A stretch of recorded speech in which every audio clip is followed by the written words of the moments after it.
back. I'm Mike Quincy. I'm Ryan Pizlakowski. I'm Gabe Schenauer.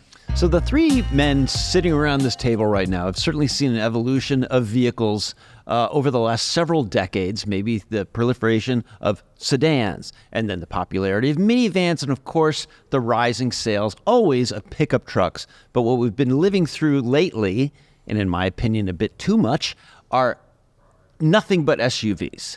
So when we have a vehicle like the one we're going to be talking about today, which is the Toyota Crown Signia, it kind of begs the question, is this maybe a rebirth of wagons, which auto enthusiasts always love to embrace? Yeah, they always embrace these vehicles and then never buy them, which is why they're not sold anymore. But anyway, just the basic background on the Crown Signia is it's based on, you guessed it, the Toyota Crown sedan. Shares the same platform, as well as the hybrid four-cylinder powertrain and the dashboard design.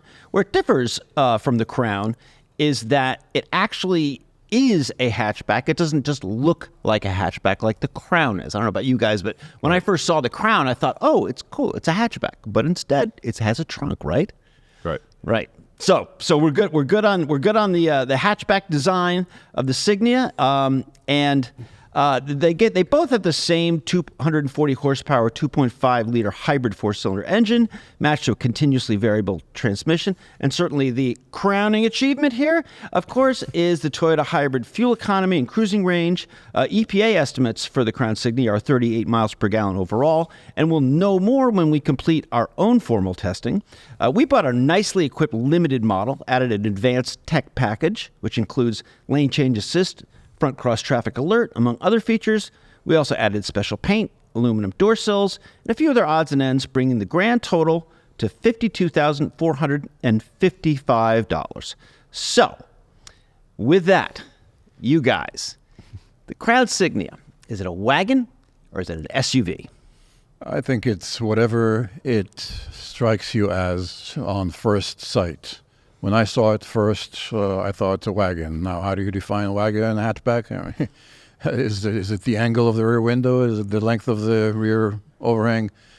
In my eyes, it looks like a wagon, maybe a slightly taller wagon. And it kind of is unique where it is because in terms of wagons, you have very few in this market. You have Subaru Outback and you have some high-end Mercedes, Audi, and Volvo. So it's kind of stands alone in that spot there. It's a wagon. Okay, that feels good to say that'll do it for this podcast. We'll see you later. No, it's to Gabe's point. I mean, what makes it a wagon, right? But it looks like a wagon the first time I saw it, and it feels good to say that. Right. The wagons are kind of disappearing on us, like right. the sedan. So looks like a wagon, acts like a wagon. It's a wagon. and Gabe, I was like really listening intensely to what you said about like the hatchback design. And the one thing that you did leave out though is that vehicles nowadays have like higher ground clearance. They're literally taller, bigger, and stuff like that. And I will say that I don't think Subaru markets the Outback as a wagon. I think they clearly call it an SUV. I mean, wagon is a dirty word in the industry. Right, but the question that we need to answer is why is it a dirty word? Yeah. It's a word that disappeared from our vocabulary. Well, I mean, the traditional wagon was the height of the sedan counterpart, right? Right. And then these little SUVs raised up, and they're easier to get in and out of. They make more sense, I guess, right? But they lose that car-like handling that sometimes we and car enthusiasts like. So it's nice to see this, I think. And this car sits a little higher than a traditional wagon. I would say it's kind of in that in between SUV and sedan height, which is a good height. It's easy for access and stuff like that, which will be appealing to many people. Yeah, I think Toyota's not going to market this as a wagon because it's probably economic suicide to do that, right? And it's not a sporty kind of a thing. A lot of times a wagon comes with a sporty sort of attitude, Well, I mean, and speaking of sporty, Ryan, do you think how does it drive? Do you think it drives sporty? Yeah, I don't think it's that sporty. I think it's it's a sporty sedan that's now a wagon, and it still has that sporty characteristic. It's not sporty in my eyes. Steering can be a little bit crisper, and but it drives great. It's my gripe with the car, most of the gripe comes from the powertrain. It's a little bit un-Toyota-like for me. It's a hybrid. The engine makes a little bit too much noise. if you want to really get power out of it, you got to spin the RPMs up, and which makes it kind of become a little unruly, I thought. In some ways, it really actually is very Toyota-like, because the 2.5 liter hybrid, right, Gabe, is a raucous engine just in almost every application. Now, though, but they've had in the past they've had really great power plants, and they still do, but they just then I think Gabe will probably mention it. They didn't put it in this car, and they should. Yeah, to just build up on that, anyway, it's kind of has a juxtaposition, low speed where it propels itself on electric power alone, typically up to about 25 miles per hour, and that's very gratifying and satisfying. But when you are asking for more power on a highway ramp or climbing a hill or whatnot, then that engine noise becomes rather unpleasant, which we've said that for many Toyota hybrids. Now, I think, if you ask me, I think Toyota should have dropped the powertrain from the Lexus 500H there. And in fact, they do offer that in the platinum version of the regular Crown. The Latin version. That's extra spicy, I guess. Platinum or platypus, But anyway, it's kind of surprising they don't offer it in the Crown Signia, and I think that engine is the turbo hybrid. You lose some fuel economy, but you get much more exciting and then satisfying powertrain, and that would maybe justify the $52,000 price point there. Yeah, because the rest of the car is the interior is much more upscale. It's nice, and the motor kind of takes away from it. A lot of times you'll have a car that's it's nice, but then the motor can take away from that luxury because it's kind of grind. It's got the graining noise or too loud or something like that. But the rest of the car is really nice. So they, to Gabe's point, if they could, maybe they will. Maybe it's coming. Yeah, I'm sure that every top auto executive watches the Consumer Report Talking Cars if they know it's good for podcast, them, so they're going to be all over this. A number of people in the vehicle logbook, and just for the Talking Cars audience, a whole bunch of us drive these test cars, and we have a logbook. We read in our impressions and thoughts and whatever. A number of people mentioned that $52,000 is kind of close to almost Lexus territory, and the interior is nice, but it's not that nice. Is that the feeling that you guys get, really? I thought it was. Sure, is it maybe not exactly a Lexus? Yeah, but it's the higher end of Toyota, right underneath a Lexus, I would say. These $52,000 seemed a little steep. I would agree, but the interior is not the detracting point. I think it's the engine, the power point. That's where I'm hung up on. Yeah, I think it's pretty nice. The presentation is quite upscale. It feels pretty premium. I mean, you're not going to confuse it with a Camry.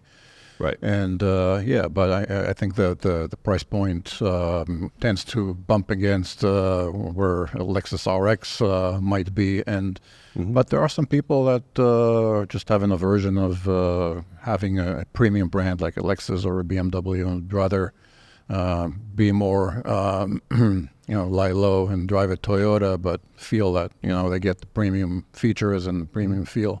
Right. So that's kind of a look at the inside. The exterior, we don't judge styling. We don't give any points for styling. From my perspective, I think it's a really good-looking vehicle. I think it's styled well, and it does certainly give me the impression that it looks more like a wagon than an SUV. But how about that color we got? Yeah, I don't care for the color. I love it. You like it? Yeah, that's the thing. Okay, that's fair.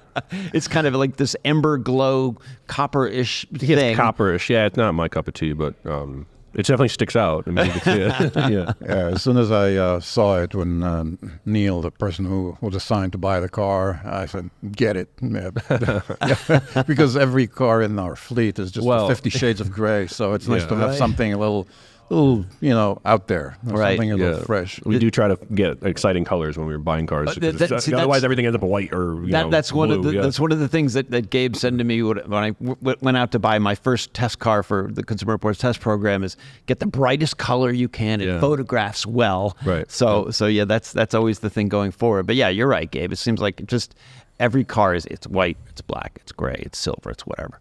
So yeah, we definitely need to ramp up the bright colors these days. In terms of ride and handling, what do you guys think? I think it's pretty competent. I mean, it's not sporty to Ryan's point, but the The ride's pretty good. I mean, it absorbs bumps pretty well, and the handling is responsive. It's not exciting in any way, but yeah, I think it's people are going to be happy with it. Most people.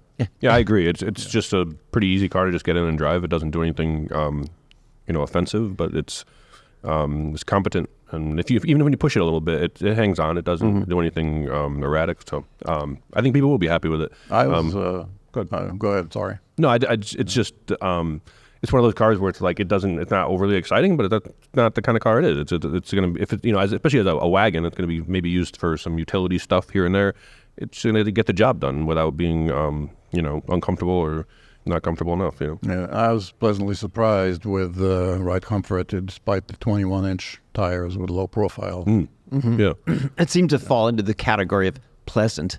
Everything is kind of pleasant. The interior is pleasant. The ride's pleasant. The handling is pleasant. The engine is not pleasant. One of the things I wanted to bring up about the EV system, the electrification of this, is I'm finding that a lot of Hyundais and Kias, the EV part of the hybrid powertrain holds on a bit harder. It's like a bit more robust. I'm finding with Toyotas, it's more brittle. You have to be so light with the gas pedal because you'll immediately kick the gas engine on. I don't remember Toyota being like that though. Going back some years, some of the earlier hybrids, you could step on it a little bit, and it'd just be electric until the engine would kick on. But I agree. I've noticed that recently with these Toyotas. Some of the Toyotas, it's brittle. Like you kind of sometimes we play these games. We're driving the car, trying to drive it as gingerly as possible to see what and we're experimenting with it, right? And you got to be really light on the throttle. Slightest little up incline, engine kicks on, which. I don't know. It's a hybrid. You'd expect a little more electric shove, I guess. Well, one of the distinctions between the Toyota hybrid system and the Hyundai Kia system is that Toyota relies on this what they call eCVT, and that changes that gives you a different feel than the conventional 6-speed automatic transmission that Hyundai combines with a 1.6 liter turbo engine. And that tends to have a much more natural feel. That's great clarification. I'm driving the Kia Carnival hybrid right now, and it just seems like really robust. It stays with the EV a lot longer and on the highway, the gas engine just immediately like shuts down and just cruise along. It's really quick. But that's a really good explanation. And I know that Talking Cars audience often will say, well, it's not a CVT, it's an eCVT. So thanks for that clarification. So to try to stave off the nasty comments that some people give us. CVT, continuously variable transmission, by the way. Right. Thank you for that. A couple of the comments, a couple people are surprised, like for, $50,000 plus, there's no remote start, which is, we're here in the New England winters and we really like that. Toyota doesn't do remote start. Anywhere, right? Well, maybe through their app, but again, it's just like Lexus definitely does. But, it's just one of those kind of a weird things they sort of left off. Yeah, I don't know. Around here we do appreciate a good auto start. Right. It's been cold the last few days, so the Chevy I was in has a electric or a remote start, and I love that. That's one of the best features ever. Yeah. So I mean, when you think about the conversation that just started is it's an SUV. Is it a wagon? This car is kind of an odd duck because it kind of it jumps in between both of them. Any prediction? Do you think they're going to find an audience for this? I think they will. I mean, it's not a car that's meant to be a high volume seller, right. But don't forget that Toyota discontinued the Venza, right? Which was in the mid 40s, and it also looked a little bit like an odd duck. And so I think I haven't seen many of the Crown Signia. I think I only saw 2 of them on the road, and it's been on sale for about 6 months. So it's probably going to find a niche of mostly empty nesters and those people that I mentioned before that maybe aren't drawn to a premium brand but want something solid and upscale, but not ostentatious. I think I would expect to see more of these though than the regular Crown. Just makes more sense. Right. is a hatchback. It looks better too, I think. Right, So. right. I always talk about SUV overload, just inundated with them. Wondering. I keep thinking, is any time now there's going to be not a backlash, but people are going to say, "Oh my gosh, I've had SUVs for 20 years. I'm just so tired of it. I want something that maybe rides a little better and isn't so hulking."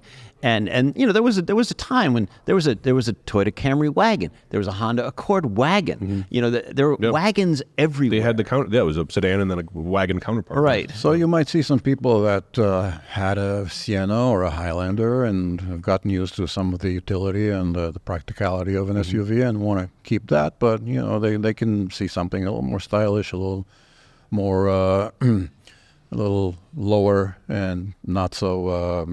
Not something that doesn't appear so utilitarian. Right. So you definitely have the versatility of the hatchback. You've got the hybrid system, likely to be really good in fuel economy, likely to be very reliable because that's what Toyota does with their hybrid systems. Long cruising range. Yeah, that certainly speaks to my heart for a road trip guy that I am. And listen, this is just our first impressions of the Crown Signia. Certainly check back with consumerreports.org. We have a first drive up there, and we will have the test results available as soon as we can. As soon as the ice thaws around here, we can do all our testing. No, we'll have test results soon. So definitely check back. Which brings us to your questions. We love your questions. Text 30-second videos. Just go to cr.org/talkingcars. That's cr.org/talkingcars. And if we use your question on the podcast, we'll send you a groovy t-shirt, some swag, some CR stuff, something that super producer Dave Abrams will pull out of his magic closet. So we got a couple questions today. First is Steve from Mount Laurel, New Jersey, who writes, "We've had below freezing temperatures here in New Jersey, and I wanted to know, should I be charging my Kia Niro EV more than once a week? My level 2 EV charger is installed inside my attached garage where I keep my EV, and running the heater, heated seats, and sometimes the heated steering wheel drains the battery pack much faster than the AC during the summer. I usually don't let the battery levels drop below 25% and have the charging system programmed to begin charging to 100% in the early morning hours. During the summer, I charge bi-weekly, but it seems I have to charge more often in the winter." So, Steve, you're lucky. Gabe is here. He is one of our on-site EV experts, and I know you have a great answer for him. Yeah, loyal followers of us will remember that a few years ago we did an experiment. We took 4 popular EVs on the same route, same drivers, same conditions, same settings, and same speeds and all. And we did it in freezing 16 degrees. So then we did it in mild mid-60s, and we did it during the summer in mid-80s. So when you compare the freezing 16 degrees to the mid-60s, we saw a range drop of 25%. And compared to the mid-80s, despite using AC, there was a drop of range of 31%.